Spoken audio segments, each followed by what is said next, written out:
take 3 with Nolan Crowley, because I don't know what I'm doing here today for some reason. It just works out that way. Nolan is a tech official here at Land of Legends Raceway. He is in his 2nd season doing that very thing.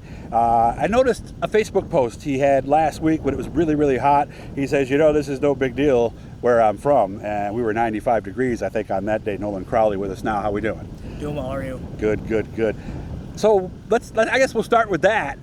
Where did that come from? Because I didn't know much about your background. You and I have talked a few times here in the pit area, but you are not originally from here. No, I'm adopted from Southeast Asia or Cambodia, for specific terms, and it's usually pretty hot over there in terms of humidity and average daily temperature, probably upwards to 105 degrees each day on average, and monsoon weather, and it's very humid and it's just unforgiving.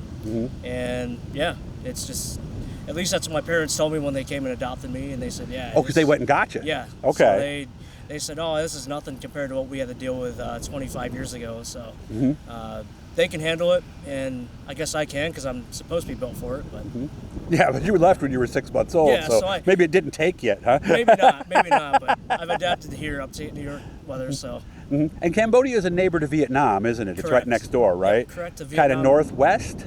A little bit. It depends on like where you are. True. You know, Vietnam or Thailand or Laos. It just depends on where you're at. Okay. So what's it been like? Because you were here before you even knew anything about where you were, but you basically grew up here in Canandaigua, didn't you? Yeah. What's it like here? I mean, it's amazing. I mean, coming here since I was age 2, thanks to mom and dad, this is just home for me.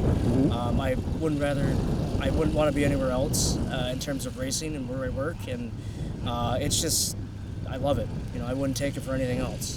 Dirt racing or sports car racing, you know, being involved in the sport, it's amazing, and I wouldn't take it for granted. And you grew up at this place, you told me. Yeah. Just like I said, coming here since age 2, and every time with Dad, and you know, because of Dad's former background in the sport in the 90s, I owe it all to him.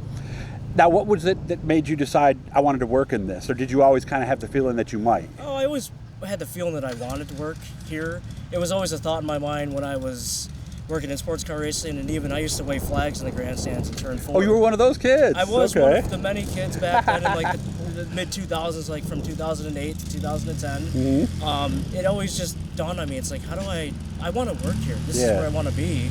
And, you know, for a long time you wondered, what do I have to do and who do I have to talk to? And you know, all you have to do is network and just be persistent. That's the trick. And be patient. Sometimes no is the answer, and then sometimes yes, or we'll see. And if you don't hear anything, just keep going. Yeah, because if they got a full staff. Yeah. Is that how it happened originally with you? For me, it was more of a cold call to Dave Guerreri and to see like what we have here. And I was told to meet them at Outlaw Speedway just to talk and get to know them, and we talked for a little bit, and this was a couple years ago now. This was 2023, and you know, I went to the expo the year after for the first time and talked to Paul, Tana, and Greg, and we were able to make it happen. Nice. Just networking. So what is your job? Because there's actually 3 of you that are actually over there looking these cars over. What do you do? So tech official, so I overlook some of the 305 sprint cars, and I say some, the class, but I wanted to move on to the sportsman class, focus more on modified racing, because my ultimate goal now, since I've been out of sports car racing for 2 years now, is I want to step into super dirt. You want to be on the road as an official. I want to see what I can do, and you know, if I'm focusing on other cars and not focusing on sportsman modifieds or big blocks, and how am I going to get experience? So makes sense. I'll still check the sprint cars and other cars, but it's still a lot of shadowing, it's still a lot of learning. Learning an entire different anatomy of a car from a GT3 or a prototype is different from what we watch here. So that's what I do on a daily Saturday. Yeah, because I saw you at Watkins Glen. Was it last weekend or weekend before? Weekend before. 2 weeks before. Okay, gotcha. Did you have a job with them, with IMSA? So IMSA, it was our HSR series, so historic series. So they asked me to be an official for them for tech. And for that, it's a little different than what we look at here, because we're dealing with older cars. So it's like your vintage series, your nostalgia series. You're just dealing with older cars. And what do you do there? Just same deal as I do here. It's just we're looking more at data stuff than we are mechanic stuff. You know, we're using lasers and computers and more computer-driven tools than what we deal with here from a Like for what, for example? Because they are vintage cars. Some of them are actually like from like 2019, so they're the Oh. old DPI cars that they had before GTP. I didn't know so that. Okay. my job is I'm a data guy for them, so I stick a cord in their USB. It's called Flagtronics, and I have to overlook all the sensors and make sure everything's working right, and making sure that I can talk to every team in terms of if they want to look at some lap data, some replay footage, and make sure the sensors are working across the line for transponders. Gotcha. What about the true vintage cars? Obviously, no computers on a lot of No, those. so we just check for a lot of the same things as we do like annual inspections here for tears in the suit, any of the equipment or the car. If it's How old the belts are, the standard how old the belts stuff. are, Yeah. and making sure it's presentable and not unpresentable to go on the track, because you don't want someone racing with a broken car, something broken and leaking. So So you're looking at the frame, you're looking Yeah. at the rims, you're Yep. looking at everything you can, yeah, trying to figure out that they're as safe as they need to be. absolutely. Okay. So outside of Super Dirt Car Series, do you have bigger aspirations, or would that be, because let's be honest, I mean, NASCAR official stuff like that, that's a whole different life, right? Yeah, absolutely.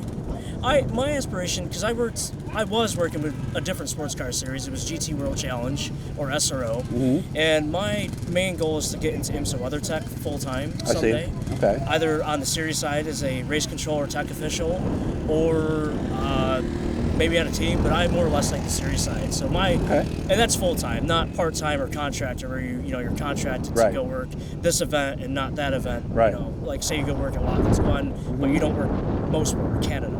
Gotcha. Those positions, I would imagine, are probably few and far between, though, aren't they? They are. It depends on which series you are in. Like my ultimate goal, I like Porsche Cup, Carrera Cup, so I'd like to be on the tech team for that. And I have done that with Sprint Challenge, but not the main series, Gotcha. Porsche Carrera Cup North America. So that's my ultimate goal, is to be an IMSA WeatherTech. But again, my other aspirations within this sport in our world is Super Dirt. Gotcha. Again, Super Dirt Car Series coming up Thursday. We ran that before this, and of course we'll be racing again coming up this Saturday, so 3 races in 8 days. Nolan, good talking to you, man. I learned a lot about you here today. Hopefully you guys did too, so make sure to subscribe, turn on the notifications, and get your butts out over here Thursday as the Super Dirt Car Series visits Land of Legends. Thanks again, man. Thank you, Doug.